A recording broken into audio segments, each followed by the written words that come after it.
تم نے ہاں نہ کی تو تمہارے بابا کو مروا دوں گا۔ ساتھ ہی اس نے فون پر کوئی نمبر ڈائل کیا اور موبائل کان کے ساتھ لگا لیا۔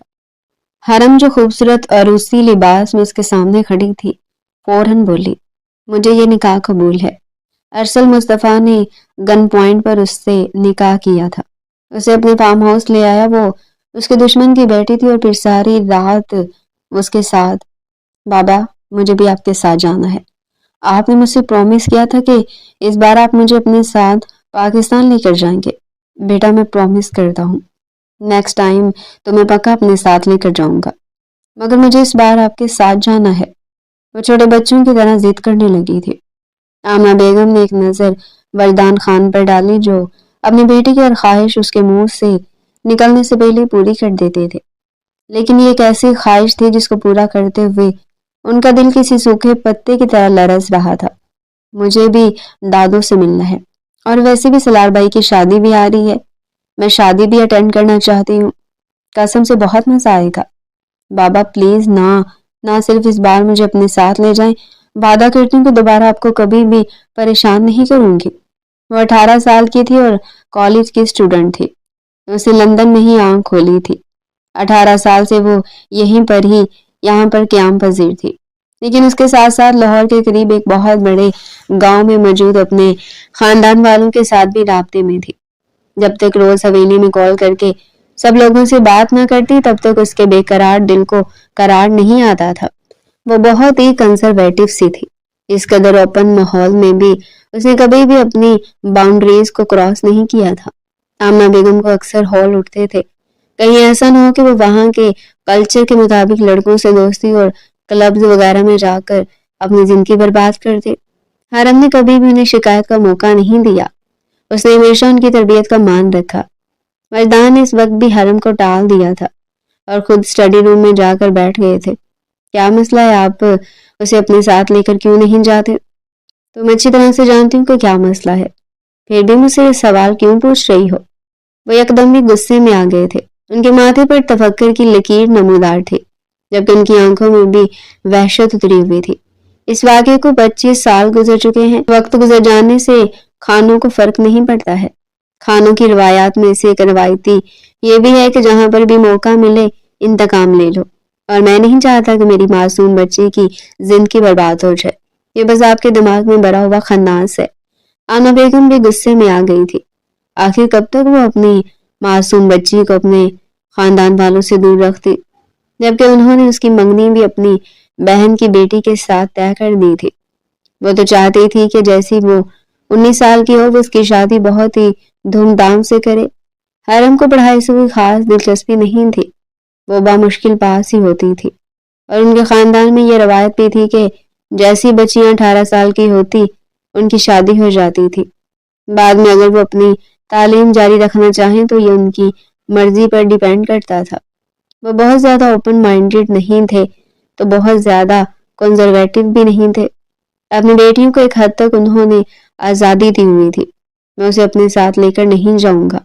وہ دو ٹوک انداز میں بولے تھے کہ آپ ساری زندگی اپنی بیٹی کو اسی طرح سے چھپا کر رکھیں گے، کیا آپ اسی طرح ہی اسے اس کی خوشیاں چھینتے رہیں گے؟ کیا اسے ہنسنے کھیلنے پر اپنی مرضی سے زندگی جینے کا کوئی حق نہیں ہے؟ جب بھی وہ گھر واپس آتی ہے تو آپ کے سوالوں کی بوچھار شروع ہو جاتی ہے۔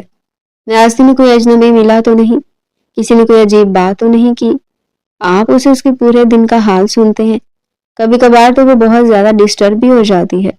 بس کر دیں اب، اپنے وہم کی وجہ سے اس کی زندگی برباد نہ کریں۔ انہوں نے باقاعدہ اپنے شوہر کے سامنے ہاتھ جوڑے تھے، وہ کھڑکی کی طرف رخ موڑ کر کھڑے ہو گئے تھے۔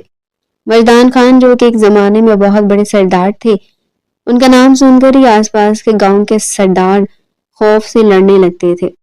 مضبوط اعصاب کے مالک اور شان و شوکت والی شخصیت رکھنے والے وردان صاحب اپنے رب کے علاوہ کسی سے بھی نہیں ڈرتے تھے، لیکن پھر ان سے کیا ایسی غلطی ہوگی جس کے بعد وہ خود سے بھی نظریں بھی ملانے کے قابل نہیں رہے۔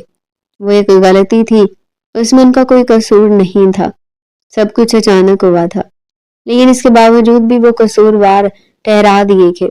ان کو یہ بھی موقع نہ دیا گیا کہ وہ اپنی بے گناہی کو ثابت کر سکتے۔ حرم اپنے کمرے میں جلے پیر کی بلی بنی ہوئی تھی، اس کا بس نہیں چل رہا تھا کہ اڑ کر پاکستان پہنچ جائے۔ تھوڑی ہی دیر کے بعد اس نے سکندر کو کال ملائی۔ سکندر کی مسکراتی ہوئی آواز اس کے کانوں میں پڑی تو اس کو اپنی ٹینشن بھی زائل ہوتی ہوئی محسوس ہوئی تھی۔ بڑی بات ہے، آج تمہیں میری یاد آ گئی ہے؟ وہ نہ چاہتے ہوئے بھی شکایت کرنے لگا تھا۔ مجھے تو ہر وقت ہی تمہاری یاد آتی ہے، تم ہی ہو جو مجھے بھول جاتے ہو، وہ نروٹھے پن سے بولی تھی۔ وہ جانتی تھی طریقے سکندر سے اس کی منگنی ہو چکی ہے، لیکن آج تک کبھی بھی ان لوگوں نے ایک دوسرے کے سامنے اس بات کا اعتراف نہیں کیا تھا۔ ان لوگوں نے ہی اپنے گھر کے بڑوں سے اڑتی اڑتی خبر سنی تھی، لیکن کہیں نہ کہیں ان کے دل میں بھی ایک دوسرے کے لیے جذبات تھے جو وقت گزرنے کے ساتھ ساتھ مضبوط اور گہرے ہوتے چلے جا رہے تھے۔ سناؤ پھر، پاکستان آ رہی ہو یہاں؟ اس بار بھی مجھے ٹوپی کرواؤ گی؟ اس کا مذاق اڑاتے ہوئے بولا تھا، اس بار تو میں پکی پاکستان آؤں گی، اور اگر اس بار میں نہ آ سکی تو تم میرا نام گونچو رکھ دینا۔ وہ ایک ادا سے اپنے بال ہوا میں چھٹکتے ہوئے بولی تھی، یوں جیسے اس کے سامنے سکندر خان بیٹھا ہو اور اس کی ادائیں ملاحظہ فرما رہا ہو۔ چلو پھر دیکھ لیتے ہیں۔ کافی دیر تک اسے بات کرنے کے بعد وہ بیڈ پر سونے کے لیے لیٹ گئی تھی۔ اچانک اسے کچھ یاد آیا، وہ بھاگتی ہوئی اپنی الماری کی طرف بڑھی۔ وہاں سے اس نے ایک تصویر نکالی تھی۔ اس کے بابا ایک انسان کے پہلو میں کھڑے تھے، مگر اس انسان کے چہرے پر کراس لگا ہوا تھا۔ یہ شخص کون ہے اور بابا نے اس کی شکل پر کراس کیوں لگایا ہوا ہے؟ یہ تصویر اسے اپنے بابا کے پرانے کاغذات میں سے ملی تھی۔ تجسس کے ہاتھوں مجبور ہو کر اس نے وہ تصویر اٹھا لی تھی اور اپنے پاس رکھ لی تھی۔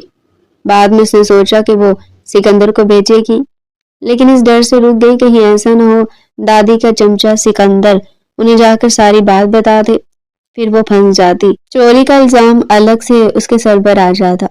سردار صاحب، ارشد خان اپنے مخصوص کمرے میں صوفے سے ٹیک لگائے ٹانگ پر ٹانگ چڑھائے بیٹھا، سوچوں کے سمندر میں غوطہ زن تھا۔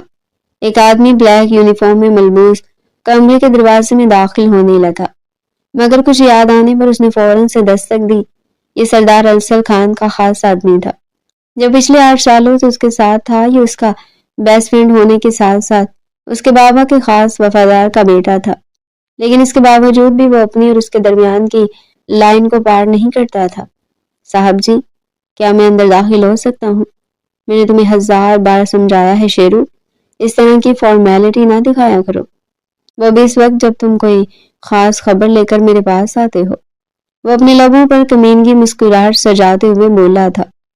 باہر سے کام اور مطمئن نظر آنے والا یہ انسان اپنے اندر کتنی وحشت سموئے بیٹھا ہوا تھا، یہ صرف وہ جانتا تھا اور اس کا رب جانتا تھا۔ خبر اس بار کچی پکی سی ہے، تمہاری کچی پکی خبر بھی بہت خاص ہوتی ہے، بولو۔ سردار وجدان خان اپنی بیوی اور بیٹی کے ساتھ پاکستان آ رہا ہے۔ ابھی تک اس کی بیٹی کے آنے کی کوئی خاص خبر نہیں ملی ہے، لیکن چانسز ہیں کہ وہ اپنی بیٹی کی سالگرہ پاکستان میں منائے گا اور اس کے ساتھ ساتھ اس کی رخصتی بھی کرے گا۔ اس کی عمر تو 17 سال اور 25 دن ہے، وہ اپنی انگلیوں پر گنتے ہوئے بولا تھا، یعنی 5 دنوں کے بعد وہ 18 سال کی ہو جائے گی۔ اتنی چھوٹی سی عمر میں اپنی بیٹی کی شادی کون کرتا ہے؟ وہ تو اس پر زیادتی کر رہا ہے۔ مجھے بھی اتنی چھوٹی بچی نہیں چاہیے، مجھے تو کوئی سمجھدار سی اور چاہیے جو مجھے سنبھال سکے اور میرے گھر بار کو بھی دیکھ سکے۔ وہ خباثت بھرے انداز میں ہنستے ہوئے بولا تو شیرو بھی کھل کر مسکرا دیا تھا۔ صاحب جی، فکر مت کرے، حالات اسے سمجھدار بنا دیں گے۔ ویسے بھی جو کچھ اس کے ساتھ ہونے والا اس کے بعد اس کا ہوش و حواس میں آ جانا طے ہے۔ سردار ارشد خان اپنا نفی میں جھٹکتا ہوا سر اٹھا، اس کے لبوں پر ایک کمینگی سی مسکراہٹ پھیلی ہوئی تھی۔ اس بار ان لوگوں کو میرے چنگل سے کوئی بھی نہیں بچا سکتا، اس بار تو ان کا تباہ و برباد ہو جانا طے ہے۔ مزہ تو تب آئے گا جب ہم اس کی شادی پر جا کر اس کو سرپرائز دیں گے۔ قسم سے اس لڑکی کا ڈرا سہما خوبصورت چہرہ دیکھ کر میرے دل کو تسلی ملے گی۔ پچھلے 12 سالوں سے میں اس کا انتظار کر رہا ہوں۔ وہ اپنے دشمن کو تڑپا تڑپا کر مارتا تھا، اس وقت دشمن پر وار کرتا تھا تب اس کے وہم و گمان میں بھی نہیں ہوتا تھا، جب اس کا دشمن بالکل مطمئن ہو جاتا تھا تب وہ اسے توڑتا تھا۔ حرم بہت زیادہ ایکسائٹیڈ تھی، آخرکار پہلی بار اسے پاکستان جانے کا موقع ملا تھا۔ پورا راستہ وہ حویلی کے لوگوں کے بارے میں ہی باتیں کرتی رہی تھی۔ حویلی میں اس کا استقبال بہت ہی خوشگوار انداز میں ہوا تھا۔ سکندر کی نظریں اپنے اوپر محسوس کر کے وہ بری طرح سے کنفیوز ہو رہی تھی۔ نہ تو وہ اس سے ٹھیک طرح سے بات کر پا رہی تھی اور نہ ہی وہ اس کے سامنے جا پا رہی تھی۔ حالانکہ 7 سمندر پار بیٹھ کر اس نے بڑے بڑے دعوے کیے تھے کہ جب میں پاکستان آؤں گی تو ہم لوگ گھومنے کے لیے جایا کریں گے، ہم لوگ ایک دوسرے کے ساتھ بیڈمنٹن کھیلا کریں گے اور گھنٹوں بیٹھ کر باتیں کیا کریں گے۔ آفٹر آل وہ اس کا بیسٹ فرینڈ تھا، لیکن یہاں پر آ کر سب کچھ چینج ہو گیا تھا۔ اس میں بڑا کردار سکندر صاحب کا تھا، جن کی نظروں کی تپش محسوس کر کے وہ کنفیوز ہو جاتی تھی اور کبھی شرما جاتی تھی۔ ابھی بھی وہ اپنے کمرے میں لیٹی اسی کے بارے میں ہی سوچ رہی تھی کہ اچانک اس کا موبائل بجنے لگا۔ یہ سم اس کی دادی جان کی تھی جو یہاں پر پہنچتی اس نے اپنے موبائل میں ڈال لی تھی۔ ویسے اسے کوئی خاص ضرورت تو نہیں تھی مگر شوق تھا۔ پاکستان میں آ کر ساری اڈیپٹیشن یہاں کے مطابق ہی کرے گی۔ اس نے کچھ سوچتے ہوئے کال اٹینڈ کر لی تھی۔ ہیلو پریٹی لیڈی، ایک باری اور گھمگیر آواز اس کے کانوں میں گونجی۔ اس کے دل کی دھڑکنیں بری طرح سے منتشر ہو گئی تھی۔ اس نے بے ساختہ خوف سے تھوک نکلا تھا۔ رانگ نمبر اس نے ٹوٹے ہوئے لہجے میں کہا اور جلدی سے کال کاٹ دی۔ پھر سے موبائل تھر تھرانے لگا تھا۔ وہ بہت ڈسٹرب ہو گئی تھی۔ یہ آواز اس نے پہلے بھی ایک بار سنی تھی، لیکن کہاں اسے یاد نہیں آ رہا تھا۔ اس نے اپنے دماغ پر زور ڈالنا چاہا۔ اس کے دماغ میں اچانک ایک دھماکہ ہوا تھا۔ ہاں، اس رات جب وہ لیٹ تک کالج میں ٹھہری ہوئی تھی کیونکہ اس کے میڈز ہونے والے تھے اور اسے اپنے پیپرز کی تیاری کرنی تھی۔ کالج میں ایک ہی لائبریری تھی جو کہ رات 8 بجے بند ہوتی تھی۔ وہ 7 بجے ہی باہر نکل آئے تھے۔ اس کی دوست پہلے ہی چلی گئی تھی۔ ابھی وہ فٹ پاتھ پر واک کر رہی تھی کہ اچانک اسے کچھ آوارہ لڑکوں کی آواز سنائی تھی۔ وہ انگریز تھے اور لڑکھڑاتے ہوئے قدموں سے اس کی طرف بڑھ رہے تھے۔ زندگی میں پہلی بار وہ بہت زیادہ خوفزدہ ہو گئی تھی۔ اپنے گھر میں اس نے ماما اور بابا کو تسلی دی تھی کہ فکر مت کریں، مجھے ڈیزی ڈراپ کر دے گا۔ وہ لوگ ڈیزی پر بھروسہ کرتے تھے اور ڈیزی کے فادر اس کے فادر کے اچھے دوست بھی تھے۔ ابھی تو اس کے پاس اتنا بھی ٹائم نہیں تھا کہ وہ گھر والوں کو کال کر کے یہاں پر بلا سکتی۔ اس نے بھاگنا شروع کر دیا۔ وہ لڑکے بھی اس کے پیچھے بھاگ رہے تھے جنہوں نے نشہ کیا ہوا تھا۔ وہ لڑکھڑا کر زمین پر گر گئے تھے۔ ایک لڑکا تھا، وہ حبشی تھا، بڑا سا اونچا قد اور مضبوط جسامت۔ وہ مرد مضبوط انداز میں قدم اٹھاتا ہوا حرم کی طرف بڑھ رہا تھا۔ اس وقت گلی میں لوگ بھی نہیں تھے۔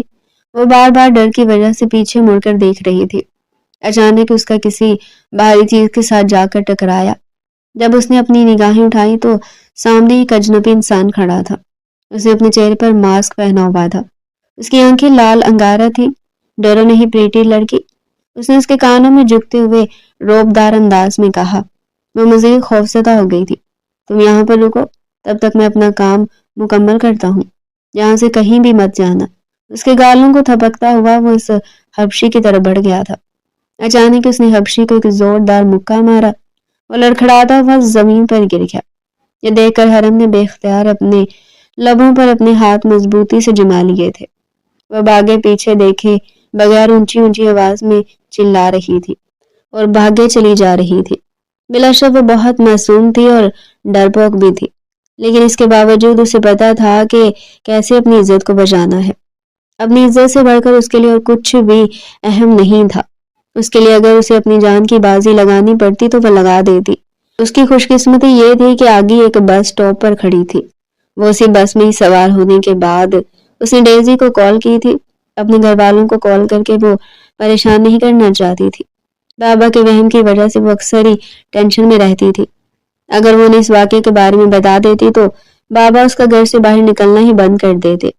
اپنے گھر پہنچنے کے بعد وہ سیدھا اپنے کمرے میں چلی گئی تھی، لیکن وہ آواز اکثر ہی جب اسے وہ واقعہ یاد آتا تھا تو اس کا دل خوف سے لرزنے لگتا تھا۔ آج اتنے عرصے کے بعد اس نے دوبارہ سے وہ آواز سنی تھی۔ گزرے ہوئے لمحات کسی فلم کی طرح اس کی نظروں کے سامنے گھومنے لگے تھے۔ کیا ہوا ہے؟ تم اتنی ڈری ہوئی کیوں ہو؟ فاریہ نے جب اس کے چہرے پر خوف کے تاثرات دیکھے تو پوچھے بغیر نہ رہ سکی۔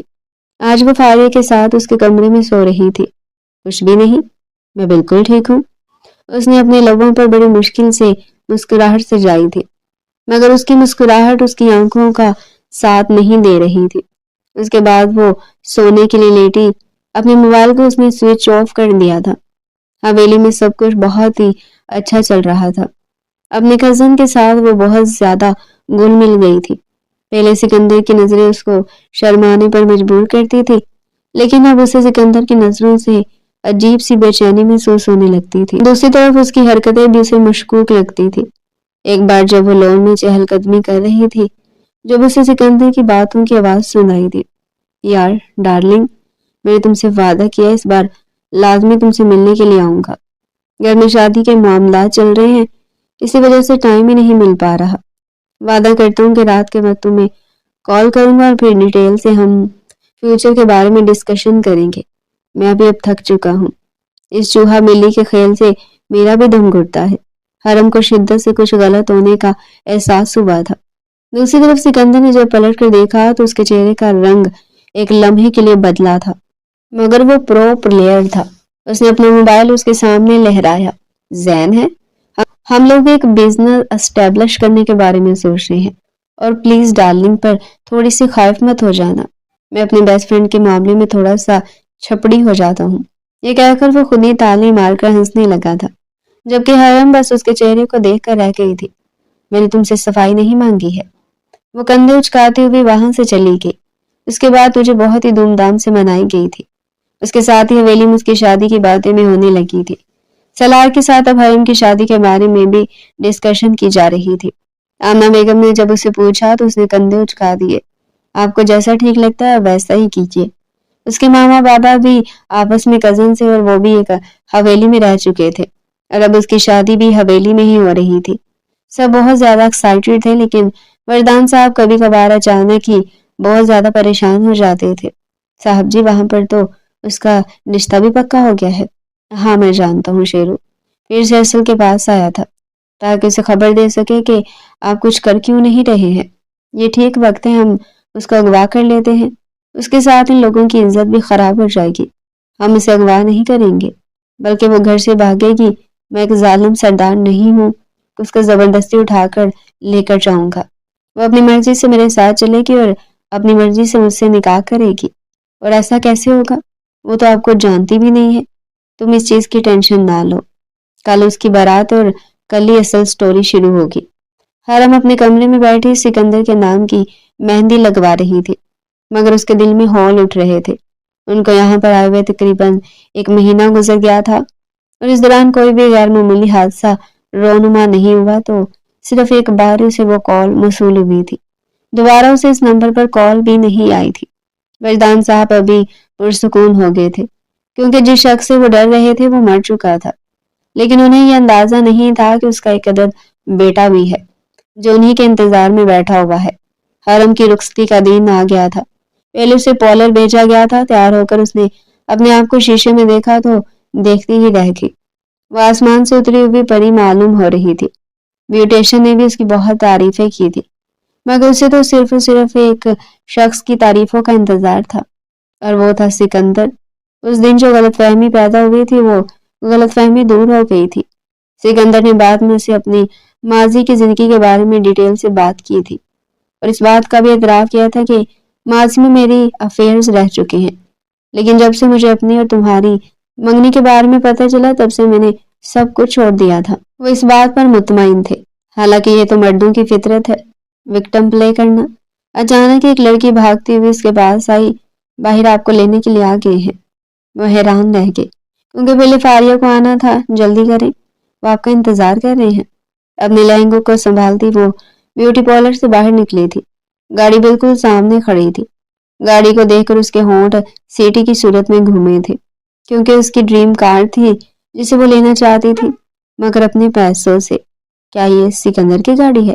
یہ وہی سرپرائز ہے جو مجھے دینا چاہتا تھا؟ ابھی وہ اس بارے میں سوچ ہی رہی تھی کہ گاڑی کا دروازہ کھلا۔ نقاب پوش گاڑی سے باہر نکل رہا تھا۔ ماسک پہنے ہوئے شخص کو دیکھ کر اچانک اس کے ذہن میں جھماکا ہوا۔ اس کی یادداشت بہت تیز تھی۔ وہ پیچھے پلٹنے لگی تھی کہ وہ چیل کی تیزی سے اس کے پاس گیا اور اس کی ناک پر رومال رکھ کر اس کو بھی بے ہوش کر دیا۔ بیوٹیشن جو کہ کھڑکی سے یہ منظر دیکھ رہی تھی وہ اونچی اونچی آواز میں چلانے لگی، جلدی سے اس کے گھر میں کال کرو، مگر وقت گزر چکا تھا اور نقاب پوش اسے اپنی گاڑی میں بٹھا کر لے کر جا چکا تھا۔ یہ سب کچھ اتنی تیزی میں ہوا تھا کہ انہیں باہر آتے آتے بھی ٹائم لگ گیا اور کوئی گاڑی کا نمبر بھی نوٹ نہ کر سکا۔ حویلی میں بونچال آ گیا تھا۔ وجدان صاحب کا فکر کے مارے برا حال تھا۔ مجھے پتا تھا کہ سب کچھ ہوگا، تم لوگوں نے میری بات نہیں مانی، میں اسی وجہ سے اسے پاکستان نہیں لا رہا تھا۔ دادا جان نے اپنے بیٹے کے کندھے پر ہاتھ رکھا اور اس کو سمجھانے کی کوشش کی۔ جیسا تم سوچ رہے ہو نا ویسا کچھ بھی نہیں ہے۔ وہ شخص تو مر چکا ہے اور اس کا صرف ایک ہی بیٹا ہے، سردار ارسل خان۔ وہ تو بہت ہی اچھا اور نیک بچہ ہے، وہ کبھی بھی ایسا کام نہیں کر سکتا۔ ہمارے اس کے ساتھ بہت ہی اچھے تعلقات ہیں اور وہ تو کل رات مہندی کے فنکشن میں بھی موجود تھا۔ دادا کو ارسل بہت پسند تھا کیونکہ اس نے گاؤں والوں کے لیے بہت کچھ کیا تھا۔ یہ الگ بات تھی کہ غریبوں کے لیے وہ بہت ہی نرم دل تھا، مگر اپنے دشمنوں کے لیے وہ کسی ڈراؤنے خواب سے کم نہیں تھا۔ صرف سکندر کے ساتھ جو اطمینان سے گھوم رہا تھا، جیسے اسے سب سے کوئی فرق ہی نہ پڑ رہا ہو۔ اس کے لیے کوئی اتنی بڑی بات نہیں تھی۔ اب اس کے کزن سے شادی تو وہ صرف اور صرف اپنی اماں جان کی وجہ سے مجبور ہو کر رہا تھا۔ اس کی اماں نے اسے کہا تھا کہ اگر تم اسے نکاح کر لیتے تو بدلے میں ایک موٹی رقم تمہیں ملے گی۔ اس کے بابا کا سارا بزنس بھی تمہارے نام ہو جائے گا۔ وہ تو کسی اور لڑکی سے محبت کرتا تھا، اس کے ساتھ تو وہ صرف اور صرف ڈرامہ کر رہا تھا تاکہ جلد از جلد سب کچھ اپنے نام کروا کر وہ اس لڑکی کو چھوڑ سکے۔ چلو اچھا ہوگا، وہ پہلے سے چھوڑ کر چلی گئی، لیکن بزنس بھی تو چھن گیا تھا۔ یہ ذرا سا دکھ تھا مگر اتنا بڑا بھی نہیں کہ وہ اپنی سرگرمیوں کو ترک کر دیتا۔ دوسری طرف حرم کے سر میں شدید درد ہو رہا تھا۔ اس نے ہلکی سی آنکھیں کھولی تو وہ اندھیرے کمرے میں تھی۔ دلہن کا لباس پہنے وہ ڈری سہمی سی لڑکی اپنی چاروں طرف خوفزدہ انداز میں دیکھ رہی تھی۔ اس کمرے میں صرف ایک ہی روشن دان تھا جس کے اوپر بھی لوہے کی سلاخیں لگی ہوئی تھی، یعنی باہر نکلنے کا کوئی بھی راستہ نہیں تھا۔ باہر رات ہو چکی تھی، اسی وجہ سے اندر بھی گہرا اندھیرا پھیلا ہوا تھا۔ یا میرے اللہ، میں کہاں پر آ گئی ہوں؟ اس نے اپنے سر پر ہاتھ رکھا اور اپنے چکراتے ہوئے سر کو سنبھالنے کی کوشش کی۔ وہ 3 سال پہلے والی حرم نہیں تھی۔ ان 3 سالوں میں بہت کچھ بدل گیا تھا۔ پہلے جب وہ اس نقابپور سے ملی تھی تب وہ واقعی میں بہت ہی ڈری سہمی سی تھی، لیکن اب اس نے اپنے پورے ہوش و حواس سے کام لینا تھا تاکہ یہاں سے بچ کر بھاگ سکتی۔ اس نے زور زور سے دروازہ بجانا شروع کر دیا تھا۔ باہر سے اسے ایک بھاری مردانہ آواز سنائی دی تھی۔ کیا مسئلہ ہے؟ خاموشی سے وہیں پر ہی بیٹھی رہو، مجھے واش روم جانا ہے، اس نے کپکپاتے ہوئے لہجے میں کہا تھا۔ واش روم نہیں ہے، روکے رکھو، میں تمہارے صاحب کو بتاؤں گی۔ اس سے پہلے کہ وہ مزید کچھ کہتے کمرے کا دروازہ کھل گیا تھا۔ گارڈ اس کو انتہائی غصے سے گھور رہا تھا۔ اس کی طرف مسکراہٹ اچھالنے لگی۔ چھوٹی سی 5 فٹ اور 2 انچ کی وہ لڑکی اپنے لہنگے کو سنبھالتے ہوئے چاروں طرف دیکھ رہی تھی۔ واش روم کہاں پر ہے؟ وہ وہاں پر ایک چھوٹا سا ڈبہ نما کمرہ تھا جسے دیکھ کر ہی حرم کا دل خراب ہونے لگا تھا۔ اس نے تو سوچا تھا کہ کوئی بڑا سا واش روم ہوگا، لیکن جنگل کے بیچوں بیچ اگر کوئی شخص اس طرح کا واش روم بناتا تو یقیناً اس کی بیوقوفی ہوتی۔ وہاں پر نہیں جاؤ گی تو پھر اندر چلو۔ گارڈ نے اس کے بازو کو پکڑ کر اسے اندر کی طرف دھکیلنا چاہا۔ چھوڑو مجھے، جا رہی ہوں، یہ کہہ کر اس نے ایک گہری سانس خارج کی۔ واش روم کے قریب پہنچتے ہی اس نے دوڑ لگا دی تھی۔ وہ پیچھے دیکھے بغیر بھاگتی چلی جا رہی تھی۔ بھاری لہنگا ہونے کی وجہ سے اس کے لیے بھاگنا مشکل تو ہو رہا تھا، لیکن اپنی زندگی اور عزت کی جنگ میں بھی تو لڑنی تھی۔ اچانک اس کے پاؤں کو ٹھوکر لگی اور وہ لڑکھڑا کر زمین پر گر پڑی۔ اس کی نظر کالے رنگ کے بھاری شوز پر پڑی تھی جو کہ اس کے عین سامنے موجود تھے۔ ان شوز کو دیکھتے ہوئے جب اس نے سر اٹھایا تو وہاں پر ایک بہت ہی ہینڈسم آدمی کھڑا تھا۔ نیلے گہری آنکھیں، تیکھی ناک، خوبصورت نیا نقوش، اور وہ کسی قابل دل دھڑکانے کی صلاحیت رکھتا تھا۔ پریٹی لیڈی، تم اس وقت تک کہیں بھی نہیں جا سکتی جب تک میں تمہیں اجازت نہ دوں۔ اس کا بازو پکڑ کر اسے ایک جھٹکے سے اٹھاتے ہوئے بولا تھا۔ چھوڑو مجھے، چھوڑو گھٹیا انسان، میں تمہارا منہ نوچ ڈالوں گی۔ جو کراٹے کلاسز اس واقعے کے بعد محترمہ نے سیکھی تھی اور وہ ساری شخص پر آزما رہی تھی۔ اس نے ارسل خان کے پیٹ پر زور سے مکہ مارا۔ وہ مکہ کم اور مکی زیادہ تھی اور اب اسے اپنا ہاتھ ٹوٹتا ہوا محسوس ہو رہا تھا۔ اس کا چہرہ یکدم ہی لال ہو گیا تھا۔ مجھ سے ٹکراؤ گی تو ٹکڑے ٹکڑے ہو جاؤ گی۔ زیادہ فلمی ڈائیلاگ بولنے کی ضرورت نہیں ہے۔ چھوڑو مجھے، ابھی تم میرے بابا کو جانتے نہیں ہو، وہ تمہارے ٹکڑے ٹکڑے کر کے تمہاری ہی پالتو کتوں کو کھلا دیں گے۔ اس کی آنکھوں میں جھانکتے ہوئے دو ٹوک انداز میں بولی تھی، واہ تم تو کافی بہادر ہو گئی ہو۔ مجھے تو لگتا تھا کہ ابھی بھی تم وہی ڈری سہمی سی لڑکی ہو جو چند آوار لڑکوں سے گھبرا گئی تھی۔ خیر مجھے خوشی ہو رہی ہے، لیکن تمہاری یہ بہادری میرے سامنے نہیں چلنے والی۔ اب چلو میرے ساتھ۔ اس کا بازو دبوچ کر اسے اپنے ساتھ لے کر چلنے لگا تھا۔ وہ کسی کٹی ہوئی پتنگ کی طرح اس کے ساتھ کھینچی چلی جا رہی تھی۔ وہ اپنے آپ کو چھڑوانے کی کوشش بھی کر رہی تھی، مگر سب کچھ بے سود جا رہا تھا۔ میرے بابا نے اگر تمہیں تلاش کر لیا تو وہ تمہیں زندہ زمین کے اندر گاڑ دیں گے، لیکن اس سے پہلے اگر میں تمہیں گاڑ دوں تو، اور اس کے ساتھ ہی تم پر بڑے بڑے کالے رنگ کے کتے چھوڑ دوں تو، ذرا سوچو تم ایسا نہیں کر سکتے ہو۔ چیلنجنگ انداز میں بولی تھی، اور اگر میں ایسا کر دوں اللہ تعالیٰ تمہیں دوزخ میں پھینکیں گے۔ اس نے بھی ساختہ کہا، اس کی معصومیت پر وہ بس اس چہرے کو دیکھ کر رہ گیا تھا۔ تم آخر مجھ سے کیا چاہتے ہو؟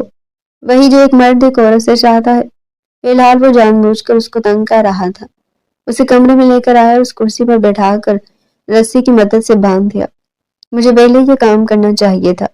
گارڈ اسے معافی مانگنے لگے، مگر اس نے ہاتھ اٹھا کر انہیں خاموش رہنے کا اشارہ کیا اور انہیں کمرے سے باہر بھیج دیا۔ اب وہ رسیوں سے بندھی اس کے سامنے بے بسی کی مورت بنی بیٹھی تھی۔ تمہارے بابا نے جو کچھ ہمارے ساتھ کیا نا، اس کا خمیازہ اب تمہیں بھگتنا پڑے گا۔ اس کی ٹھوڑی کو ہاتھوں کی مدد سے بلند کرتے ہوئے اس کی آنکھوں میں جھانکتے ہوئے بولا، میرے بابا نے کچھ بھی نہیں کیا، چھوڑو مجھے، گھٹیا انسان میں تمہارا منہ نوچ ڈالوں۔ وہ زخمی شیرنی بنی اس کو کاٹ کھانے کے لیے تیار تھی، مگر مسئلہ یہ تھا کہ وہ رسیوں سے بندھی ہوئی تھی۔ لڑکیوں کو اتنا بہادر نہیں ہونا چاہیے۔ یہ میں تمہیں ایک چھوٹی سی ٹپ دے رہا ہوں، تو میرے سامنے جتنی ڈری سہمی رہو گی نا، تمہارے لیے اتنا ہی اچھا ہے۔ اگر مجھے آنکھیں دکھاؤ گی تو تمہاری آنکھیں نوچ ڈالوں گا۔ یہ مت سمجھنا کہ اس طرح کی حرکتیں کر کے تم کیوٹ لگو گی، یا پھر میں تمہاری معصومیت دیکھ کر تم پر فدا ہو جاؤں گا۔ یہ کوئی فیری ٹیل نہیں ہے، اور نہ ہی یہ پریوں کی کہانی ہے، نہ ہی یہ کوئی مووی ہے جس میں اغوا کار اغوا کی ہوئی لڑکی سے عشق کر بیٹھتا ہے۔ یہ ایک حقیقی زندگی ہے۔ میں تمہیں اس وجہ سے اغوا کر کے لایا ہوں کیونکہ میں تم سے شدید نفرت کرتا ہوں۔ اتنی نفرت میں بیان نہیں کر سکتا۔ جو نقصان تمہارے بابا نے کیا نا، وہ تم بھرو گے۔ تمہیں اندازہ نہیں کہ پچھلے 12 سالوں سے میں کس قدر تکلیف میں ہوں، میرے اندر کتنی وحشت بھری ہوئی ہے، اور اب وہ ساری وحشت تم اپنے اندر لوگی۔ یہ کہہ کر وہ ہلکا سے اس کے کانوں میں جھکا تھا۔ اس کے ہونٹ جب حرم کے کانوں کے ساتھ ٹچ ہوئے تو وہ بے ساختہ پیچھے کی طرف کھسکی۔ اس کا لمس حرم کو بری طرح سے جھلسا گیا تھا۔ مجھے تم سے نفرت ہے، چھوڑو مجھے، مجھے یہاں سے جانا ہے۔ اب تم یہاں سے کہیں بھی نہیں جا سکتی، اس وقت تک جب تک میں نہ چاہوں۔ اپنے آپ کو ذہنی طور پر تیار کر لو، کیونکہ تھوڑی ہی دیر میں ہم دونوں کا نکاح ہونے والا ہے۔ تقریباً 3 گھنٹوں کے بعد دو سے اپنے ساتھ لے کر ایک فارم ہاؤس میں گیا تھا، جہاں پر اس کے دوست احباب پہلے سے موجود تھے۔ اس نے پسٹل حرم کے سر پر تان دی، ابھی وہ اسی وقت نکاح کرو ورنہ میں تمہیں جان سے مار دوں گا۔ بے شک مار دو، مجھے کوئی فرق نہیں پڑتا ہے۔ اس کی آنکھوں میں دیکھ کر گھورتے ہوئے بولی تھی۔ اس کی بہادری پر وہ اش اش کر اٹھا تھا۔ اس کا مطلب ہے کہ تمہیں میرے ساتھ تعلق بنانے کی اتنی جلدی ہے کہ تم نکاح میں ٹائم ضائع نہیں کرنا چاہتی۔ یہ سن کر وہ بری طرح سے سہم گئی تھی۔ میں تم جیسے شخص پر تھوکنا بھی پسند نہیں کرتی ہوں۔ تمہارے ساتھ رشتہ بنانا تو بہت ہی دور کی بات ہے۔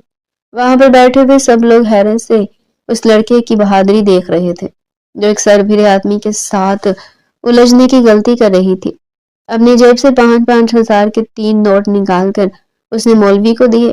مولوی صاحب، آپ کا یہاں پر آنے کا بہت بہت شکریہ، لیکن میری عورت نکاح ہی نہیں کرنا چاہتی۔ چلو کوئی بات نہیں، تم اسی طرح سے میرے ساتھ چلو، چھوڑو مجھے۔ اب کی بار اس نے باقاعدہ پھوٹ پھوٹ کر رونا شروع کر دیا تھا۔ یا تو مجھ سے نکاح کرو یا پھر اپنے آپ کو بغیر نکاح کے میرے حوالے کر دو۔ اس کے کانوں میں جھکتا ہوا بولا، چلو میں تمہارے لیے فیصلہ کرنا اور بھی آسان کر دیتا ہوں۔ تمہارے ماما اور بابا تم سے کس قدر محبت کرتے ہیں۔ وہ بالکل بھی نہیں چاہیں گے کہ ان کی بیٹی کی عزت پر کسی بھی قسم کی کوئی آنچ آئے۔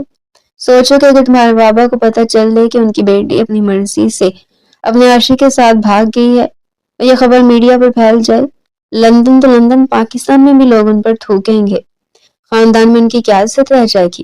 اور تمہاری ماما، وہ تو جیتے جی مر جائیں گی، وہ تو کبھی خود سے نظریں ملانے کے قابل نہیں رہیں گی۔ وہ آپ اس کے جذبات کے ساتھ کھل رہا ہے، اس کے ساتھ مائنڈ گیمز کر رہا تھا۔ میں نکاح کرنے کے لیے تیار ہوں۔ تھوڑی ہی دیر کے بعد اس کی کپ کپاتی ہوئی آواز گونجی۔ نکاح کے بعد اس نے مولوی کو 5,000 کے نہ جانے کتنے نوٹ دیے اور اسے عزت کے ساتھ وہاں سے رخصت کر دیا۔ اس کے باقی دوست بھی تھوڑی دیر وہاں پر ٹھہرنے کے بعد چلے گئے تھے۔ ان کی بیویاں کافی دیر تک اس چھوٹی سی لڑکی کے قریب بیٹھی رہی تھی اور اس کو تسلیاں دیتی رہی تھی، مگر حرم جانتی تھی کہ اس کا برا وقت شروع ہو چکا ہے۔ ارسل خان نامی شخص سے اسے شدید نفرت محسوس ہو رہی تھی۔ اسے ایسے لوگوں سے شروع سے ہی کوفت محسوس ہوتی تھی جو معصوم لوگوں کے جذبات کے ساتھ کھیلتے تھے اور ان پر تشدد کر کے اپنی ذات کو تسکین پہنچاتے تھے۔ وہ نہیں جانتی تھی کہ سردار ارسل خان نے یہ سب کچھ کیوں کیا ہے اور اس کے بابا کے ساتھ ایسی کون سی دشمنی ہے جس کی بینٹ حرم چڑھ رہی تھی، اور کیا یہی وجہ تھی جو اس کے بابا اسے پاکستان لانے پر تیار نہیں ہو رہے تھے؟ ہزاروں طرح کے سوالات تھے جو اس کے ذہن میں گردش کر رہے تھے۔ ان تمام سوالوں کا جواب صرف اور صرف سردار ارسل خان ہی دے سکتا تھا۔ اسے ایک بڑے اور اعلیٰ شان کمرے میں پہنچا دیا گیا تھا، لیکن وہاں سے جانے سے پہلے ملازمہ اس کو ہدایات دینا نہیں بھولی تھی۔ آپ کا کام صاحب کو راضی کرنا ہے۔ اگر آپ صاحب کو خوش کرنے میں ناکام ہوگی تو وہ آپ کے ساتھ بہت برا سلوک کریں گے۔ آپ ابھی بہت چھوٹی ہیں، آپ ان کی وحشتوں کو جھیل نہیں پائیں گی۔ وہ معنی خیز انداز میں چھوٹی سی لڑکی کو سر سے لے کر پاؤں تک دیکھتے ہوئے بولی تھی۔ ملازمہ کے جانے کے فوراً بعد ہی اس نے کمرہ اندر سے لاک کر دیا تھا اور خود دروازے کے قریب کھڑے ہو کر گہرے گہرے سانس لینے لگی تھی۔ یا اللہ، میں کیا کروں؟ یہاں سے کیسے نکلوں؟ اچانک اس کی نظر کھڑکی پر پڑی، لیکن جیسے اس نے نیچے جھانکا تو وہاں پر بہت سارے کانٹے پڑے ہوئے تھے، جنہیں دیکھ کر اس نے خوف سے تھوک نکلا تھا، کیونکہ وہاں پر پاؤں رکھنے کی جگہ بھی نہیں تھی۔ بالکنی کا دروازہ اندر سے لاک تھا، یعنی وہ باہر بھی نہیں جا سکتی تھی۔ تقریباً 1 گھنٹہ گزرا کہ دروازہ ہینڈل گھما، پھر چند لمحوں کی خاموشی چھا گئی اور وہ بہت ہی غور سے دروازے کے ہینڈل کو دیکھ رہی تھی۔ اس کو لگ رہا تھا کہ اس کا دل سینے سے نکل کر باہر آ جائے گا۔ جو کچھ اسے ملازمہ نے اور ارسل نے باور کروایا تھا، اس کے بعد اس سے سانس لینا بھی دشوار ہو گیا تھا۔ اس کے دل میں صرف اور صرف سکندر تھا۔ سکندر کے علاوہ وہ اپنے آپ کو کسی اور کے حوالے نہیں کر سکتی تھی۔ دروازہ کھل چکا تھا۔ یہ ایک بہت ہی بچوں والا کام کیا ہے تم نے۔ تمہیں کیا لگتا تھا کہ میرے پاس دوسری چابی نہیں ہوگی؟ وہ چابی اس کی آنکھوں کے سامنے لہراتا ہوا بولا تو وہ 2 قدم پیچھے کی طرف ہو کر کھڑی ہو گئی تھی۔ ادھر آؤ، اس کی آواز میں روب تھا۔ نہیں، اس نے بے ساختہ نفی میں سر ہلایا تھا۔ مجھے بدتمیزی کرنے والی لڑکیوں سے نفرت ہے اور مجھے تم سے نفرت ہے۔ اس کی آنکھوں میں آنکھیں ڈال کر 2 ٹوک انداز میں بولی تھی۔ کیا تمہیں مجھ سے ذرا بھی ڈر نہیں لگتا؟ اگر میں چاہوں تو یہیں پر ہی تمہاری عزت کو 2 کوڑی کا کر سکتا ہوں۔ کوئی بھی تمہیں بچانے کے لیے نہیں آ پائے گا۔ تمہارے گھر والوں کو تو ابھی تک یہ بھی نہیں پتا کہ تم کہاں پر گئی ہو۔ سوچ رہا ہوں کہ تمہاری جگہ ان کو ایک خط بھیج دوں، ان کو بتا دوں کہ تم جہاں پر بھی گئی ہو اپنی مرضی سے گئی ہو، تم ایسا کچھ بھی نہیں کرو گے۔ وہ بے ساختہ اس کی طرف بڑھی تھی۔ جذبات میں آ کر اس نے سردار ارسل خان کا گربان پکڑ لیا تھا۔ اس کی آنکھیں لال انگارہ ہو گئی تھی۔ بے اختیار اس نے چھوٹی سی لڑکی کے ہاتھوں پر اپنے ہاتھ رکھے اور انہیں جھٹکے سے زمین پر پھینکا۔ دوبارہ یہ حرکت مت کرنا، ورنہ سانس لینے پر بھی پچھتاؤ گی۔ وہ اسے کمر پر ہاتھ ڈال کر اسے خود کے قریب کر چکا تھا۔ آخر وہ وقت آ گیا ہے۔ چھوٹی سی لڑکی اس کے کمر پر اپنی انگلیاں جو مارنے لگا تھا، اس کی انگلیوں کی حرکت کو محسوس کرتے ہوئے ڈسٹرب ہو رہی تھی اور کسی بن پانی کی مچھلی کی طرح تڑپ رہی تھی۔ اس کی آنکھوں میں آنسو ٹھہرے ہوئے تھے، کچھ آنسو ٹوٹ کر اس کے گالوں پر بھی بہنے لگے تھے۔ اس کے ہونٹوں پر جھکنے لگا تھا کہ اس نے بے اختیار اپنی گردن پھیر لی تھی۔ اگلے لمحے وہ اس کے چہرے کو دبوچتا ہوا سے بدلہ لینے لگا تھا۔ جب اس کی سانسیں اکھڑنے لگی تو اسے تھوڑا دور ہوا۔ اب اس کے سینے پر اپنا سر رکھے گہرے گہرے سانس لے رہی تھی۔ آج سے پہلے اسے کبھی بھی کم آئیگی کا احساس نہیں ہوا تھا۔ ایک تو ویسے شخص کی دسترس میں تھی جو اس کا دشمن تھا، اور دوسرا وہ اسے نفرت کرتا تھا۔ یعنی اگر وہ اس کے قریب آ رہا ہو تو صرف اور صرف نفرت کی وجہ سے۔ پلیز مجھے جانے دو، میں تمہارے سامنے ہاتھ جوڑتی ہوں۔ اگر تم میرے قدموں میں بھی گر جاؤ تب بھی میں تمہیں نہیں جانے دوں گا۔ اب تمہیں ساری زندگی میرے ساتھ ہی گزارنی ہے۔ تمہارے بابا کے لیے تم مر جاؤ گی، آج شام کے وقت اسے خبر پہنچ جائے گی، لیکن میرے لیے تم ہمیشہ زندہ رہو گی اور میری نظروں کے سامنے رہو گی۔ جب بھی تمہیں تکلیف میں دیکھوں گا تو میرے بے قرار دل کو قرار آ جائے گا۔ یہ کہہ کر وہ اس کے دوپٹے کی پین سے نکالنے لگا تھا۔ جیسے بھاری دوپٹہ اسے الگ ہوا تو وہ اپنی بازو کی مدد سے اپنے سینے کو چھپانے کی کوششیں کرنے لگی۔ وہ اس کی کوششوں پر دل فریب انداز میں مسکرا رہا تھا۔ اسے اس لڑکی پر بالکل بھی ترس نہیں آ رہا تھا، بلکہ اسے تو ایک انجانی سی خوشی محسوس ہو رہی تھی۔ اب وہ اس کی چولی کی طرف بڑھ رہا تھا۔ اس کو اپنے سینے کے ساتھ لگا کر وہ اس کی چولی کی بیک زپ کھولنے ہی لگا تھا کہ محترمہ نے اس کے سینے پر ہاتھ رکھا، اسے زور سے پیچھے کی طرف دھکا دینے کی کوشش کی۔ وہ صرف ایک قدم ہی پیچھے کی طرف ہٹا تھا۔ ارے تم اتنا گھبرا کیوں رہی ہو؟ میں شوہر ہوں تمہارا، تم پر پورا حق رکھتا ہوں۔ اسی وجہ سے میں نے تم سے نکاح کیا تھا تاکہ بعد میں تم اس طرح کا کوئی ڈرامہ نہ لگاؤ۔ اب تو سب کچھ شریعت کے مطابق ہو رہا ہے، پھر اتنا کیوں ڈر رہی ہو؟ میں اس نکاح کو نہیں مانتی ہوں، یہ تو پھر تمہارا قصور ہے۔ اگر تم اس نکاح کو مان لو گی تو چیزیں سمجھنے میں آسانی ہو جائے گی، اور اگر انکار کر لو گی تو ساری زندگی تکلیف میں گزار دو گی۔ اب اس کے گردن دوبوچے اس کی آنکھوں میں جھانک رہا تھا۔ میرے ساتھ آپ ایسا کیوں کر رہے ہو؟ یہ سب کچھ کر کے تمہیں کیا ملے گا؟ مجھے سکون ملے گا، اور تم جاننا چاہتی ہو نا کہ یہ تمہارے ساتھ کیوں کر رہا ہوں؟ تو چلو میرے ساتھ، پہلے تمہیں بتا دیتا ہوں۔ اس کا بازو پکڑ کر اس کو گھسیٹتا ہوا کمرے سے باہر لے کر گیا تھا۔ اس کا اپنا دل بھی اس وقت کسی بچے کی طرح ہی کانپ رہا تھا۔ خالہ کی چیخوں کی آواز اس کے کانوں میں گونج رہی تھی۔ سردار وجدان خان کی وجہ سے اس کی ماں جیسی خالہ اس سے جدا ہو گئی تھی۔ جب بھی اسے خالہ کی یاد آتی اور خالہ کی چیخیں اپنے خواب میں سنائی دیتی تو اس کی حالت غیر ہونے لگتی تھی۔ اسے ایک بہت بڑے کمرے میں لے کر گیا تھا جہاں پر صرف اور صرف تصویریں موجود تھیں۔ وہ ایک عورت کی تصویر کے سامنے جا کر کھڑا ہوا۔ اس عورت کی وجہ سے تمہارے ساتھ یہ سب کچھ ہو رہا ہے، اور پتہ یہ عورت کون تھی؟ میری خالہ۔ ماں کے انتقال کے بعد انہوں نے ہی مجھے سنبھالا تھا، لیکن تمہارے چچا نے میرے تایا کو جان سے مار ڈالا، اور تمہارے باپ نے میری معصوم خالہ کی زندگی برباد کر دی۔ ایسا نہیں ہو سکتا، میرے بابا ایسا نہیں کر سکتے۔ وہ تیزی سے نفی میں سر ہلا رہی تھی۔ آنسو ایک بار پھر سے اس کی آنکھوں سے بہنے لگے تھے۔ یہ سب کچھ ہو چکا ہے۔ دراصل وجدان صاحب اس کے بابا اکرام صاحب کے سب سے بڑے دشمن تھے، لیکن ان کی بدقسمتی یہ تھی کہ وہ اکرام صاحب کی سالی سے محبت کر بیٹھے تھے، اور یہ محبت کوئی بہت بڑا اور گہرا عشق نہیں تھا، بلکہ یہ تو دل لگی تھی۔ انہیں وہ عورت اچھی لگی تھی اور اب اس کے ساتھ وقت گزار کر اپنے آپ کو تسکین پہنچانا چاہتے تھے۔ دونوں خاندانوں کی برسوں سے دشمنیاں چلتی آ رہی تھی۔ وجدان صاحب کے بڑے بھائی نے غلطی سے ایک چھوٹی سی جھڑپ میں اکرام صاحب کے بھائی کو قتل کر دیا، اور بدلے میں وہ خود بھی جان سے مارے گئے، کیونکہ ان کی اپنی کوئی بہن نہیں تھی اور وہ خون بہا لینے کے لیے تیار نہیں تھے۔ دادا جان نے اپنے بیٹے کو فرار کر دیا تھا، مگر اکرام صاحب نے انہیں ڈھونڈا اور اپنا بدلہ پورا کر لیا۔ یہ براہ راست قتل نہیں تھا، بلکہ ایک حادثے کی صورت میں انہیں جان سے مارا گیا تھا، اور وہ گاڑی بھی گمنام تھی۔ آج تک کسی کو پتہ نہ چل سکا کہ وہ گاڑی کس کی تھی۔ دوسری طرف اکرام صاحب بھی اب خاموش ہو گئے تھے، کیونکہ ان کا بدلہ پورا ہو گیا تھا، لیکن ابھی بھی ایک چنگاری باقی تھی، اور وہ چنگاری تھی محبت کی۔ اکرام صاحب کے جوانی کی محبت، حالانکہ ان کا نکاح ہو چکا تھا، مگر اس کے باوجود بھی انہیں ماہنور پسند آ گئی تھی۔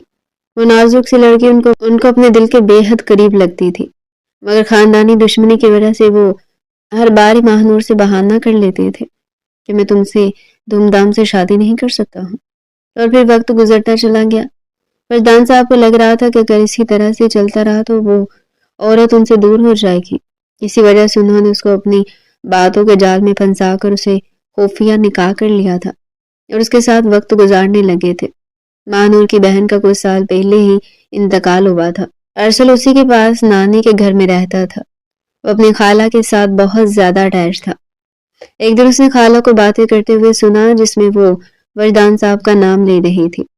تب اس کی عمر صرف اور صرف 5 سال تھی، مگر اس نے اپنے گھر کے بڑوں سے سن رکھا تھا کہ وہ آدمی بہت ہی خبیث اور ظالم ہے، دل پھینگ قسم کا بندہ ہے۔ معصوم لڑکیوں کو اپنے جال میں پھنساتا اور پھر انہیں استعمال کر کے پھینک دیتا ہے۔ ماہنور بیگم کے ساتھ ایسا ہی ہوا تھا۔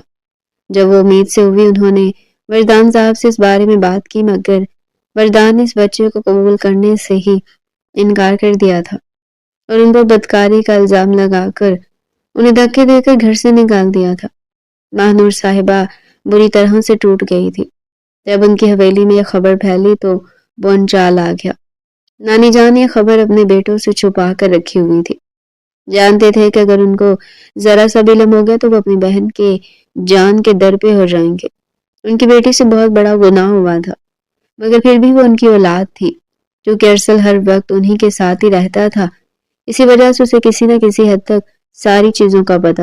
وہ چھوٹا سا 5 سال کا بچہ اپنی جان سے پیاری خالہ کی حالت دیکھ کر کڑتا رہتا تھا۔ وہ تو چاہتا تھا کہ اس کی خالہ اس کے بابا سے شادی کر لے اور پھر وہ لوگ اکٹھے ہمیشہ ایک ساتھ رہیں، لیکن وجدان صاحب نے سب کچھ برباد کر دیا۔ اور پھر ایک رات اس کی خالہ بہت زیادہ بیمار ہو گئی۔ بخار اتنا شدید تھا کہ ان کے لیے سانس لینا بھی دشوار ہو رہا تھا اور وہ آہستہ آواز میں بڑبڑا رہی تھی، اللہ کرے تمہارا کچھ بھی نہ بچے، جو کچھ میرے ساتھ ہوا نا وہ تمہاری بیٹی کے ساتھ بھی ہو۔ یہ الفاظ ارسل کے کانوں میں پڑے تھے اور اسی وقت اس نے فیصلہ کیا تھا کہ وہ وجدان کی نسل کی اینٹ سے اینٹ بجا دے گا۔ جو تکلیف اس کی خالہ نے اٹھائی تھی اب وہی تکلیف وہ وجدان صاحب کی بیٹی کو دے گا۔ برسے سے وہ اسی آگ میں ہی جل رہا تھا اور اس چھوٹی سی لڑکی کی 18 سال کے ہونے کا انتظار کر رہا تھا۔ وہ اسے اسی وقت اور اسی عمر میں ملا تھا جس عمر میں اس کی خالہ ماہنور وجدان صاحب سے ملی تھی۔ دوسری طرف وجدان صاحب کو بھی اکثر اس طرح کے پیغامات موصول ہوتے تھے کہ اپنی بیٹی کو مجھ سے بچا لو، کیونکہ جو کچھ تم نے کیا تھا نا اس کا خمیازہ وہی بھگتے گی۔ جب وہ یہ سب دیکھتے تو گھبرا جاتے تھے، اسی وجہ سے وہ پاکستان جانے کے لیے رضامند نہیں ہو رہے تھے، کیونکہ کہیں نہ کہیں ان کو لگ رہا تھا کہ اگر وہ پاکستان گئے تو ان کی بیٹی کی زندگی تباہ و برباد ہو جائے گی، اور پھر جس چیز کا ڈر تھا وہی ہوا تھا۔ حرم بے یقینی سے ارسل کو دیکھ رہی تھی جو اسے اپنی خالہ کی تصویریں دکھا رہا تھا۔ وہ ایک مضبوط مرد اس وقت چھوٹے بچوں کی طرح رو رہا تھا، میری خالہ، میری جان سے عزیز خالہ، تمہارے باپ نے سب کچھ برباد کر دیا، اس گھٹیا انسان نے مجھ سے میری خالہ، میری خوشیاں، میرا سب کچھ چھین لیا، تم سوچ بھی نہیں سکتی کہ میں کتنی تکلیف میں تھا۔ یہ کہہ کر اس نے پھر سے معصوم بچوں کی طرح دھاڑے مار مار کر رونا شروع کر دیا تھا۔ نہ جانے حرم کے دل میں کیا آیا، اگلے لمحے حرم نے اسے اپنے سینے سے لگا لیا۔ اب وہ حرم کی شرٹ کو مضبوطی سے اپنے ہاتھوں میں جکڑے رو رہا تھا۔ وہ جو ہر کسی کو رلاتا تھا اور جس کے نام کی دہشت اتنی زیادہ تھی کہ لوگ کانپنے لگتے تھے، اب وہ اپنی دشمن کی بیٹی کے گلے لگے اسے شکوے شکایات کر رہا تھا۔ جب وہ ہوش کی دنیا میں آیا تو اسے شدت سے اپنی غلطی کا احساس ہوا تھا۔ ایک جھٹکے سے اس نے اس لڑکی کو خود سے دور کیا۔ یہ مت سمجھنا کہ میں تمہیں معاف کر دوں گا، تمہیں تمہارے باپ کے گناہوں کا کفارہ ادا کرنا ہوگا۔ یہ کہہ کر وہ لمبے لمبے ڈنگ بڑھتا ہوا کمرے سے نکل گیا تھا۔ اس کے دل میں خوف خدا موجود تھا۔ وہ اتنا ظالم نہیں تھا کہ کسی معصوم بچے کی عزت کے ساتھ کھیلتا، مگر انتقام کی آگ اسے سمجھ نہیں آ رہا تھا کہ وہ کیا کرے کہ اس کی یہ آگ سڈ پڑ جائے۔ وہیں پر کھڑے کھڑے اس نے اپنا پلان چینج کیا تھا، کیونکہ اسے بہت سی چیزوں کی ریلائزیشن ہو گئی تھی۔ حرم پچھلے 3 دنوں سے حویلی میں ہی موجود تھی۔ اس بار اس نے بھاگنے کی کوشش نہیں کی تھی، بلکہ اپنے باپ کے بارے میں سن کر اسے اپنے باپ پر افسوس ہو رہا تھا کہ آخر کوئی شخص اتنا ظالم کیسے ہو سکتا ہے، اور ارسل کی حالت دیکھ کر اسے یہ بھی یقین ہو گیا تھا کہ وہ بدلہ لیے بغیر چین سے نہیں بیٹھے گا۔ 3 دن بعد جب وہ دوبارہ سے حویلی میں آیا تو اس کا حلیہ کافی رف تھا، وہ بہت ٹوٹا ہوا معلوم ہو رہا تھا۔ حرم بھاگتی ہوئی اس کے پاس گئی، آپ ٹھیک تو ہیں؟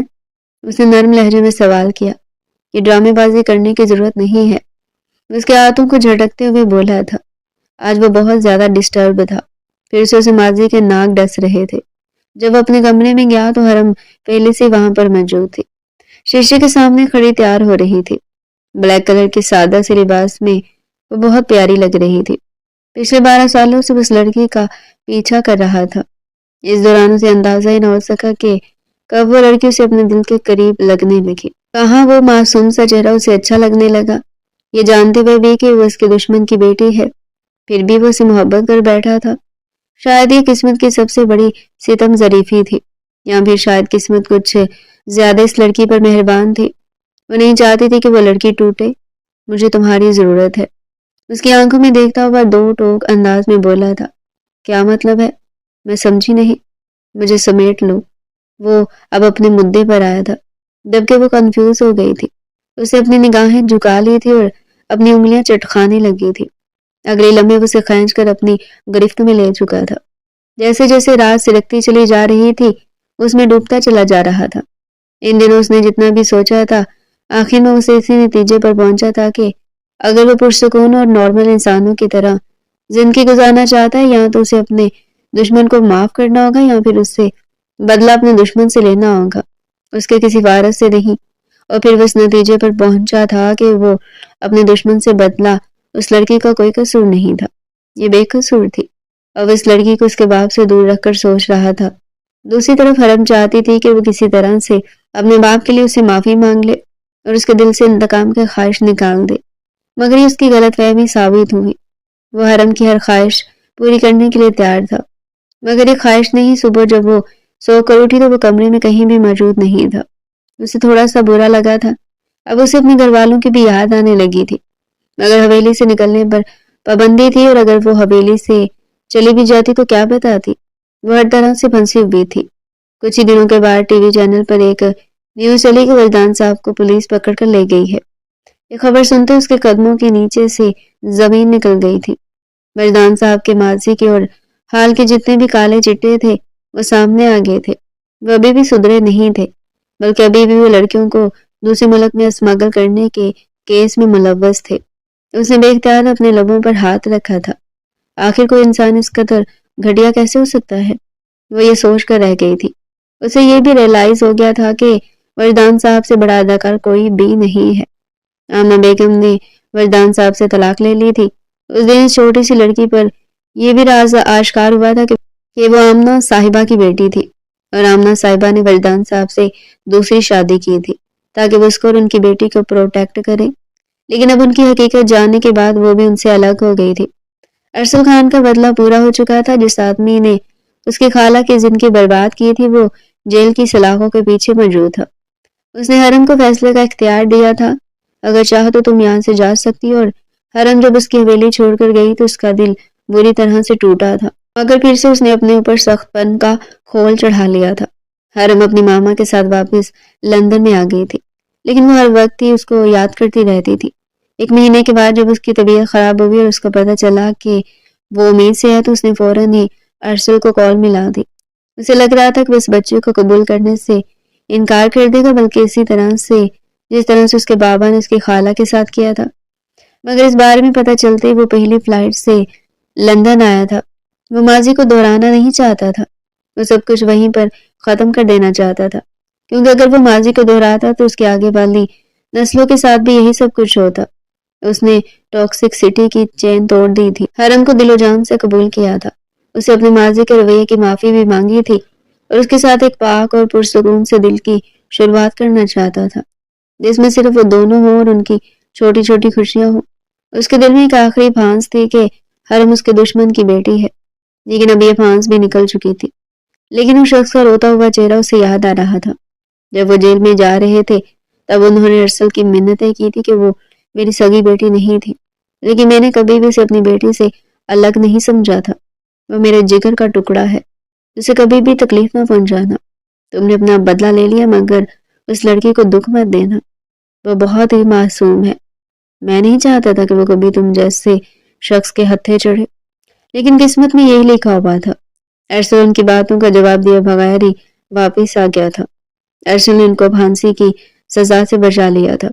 وہ چاہتا تھا کہ اسے عمر بھر کی سزا ملے تاکہ وجدان صاحب پوری زندگی زمین کی مار کھاتے رہے، اور ایسا ہی ہو رہا تھا.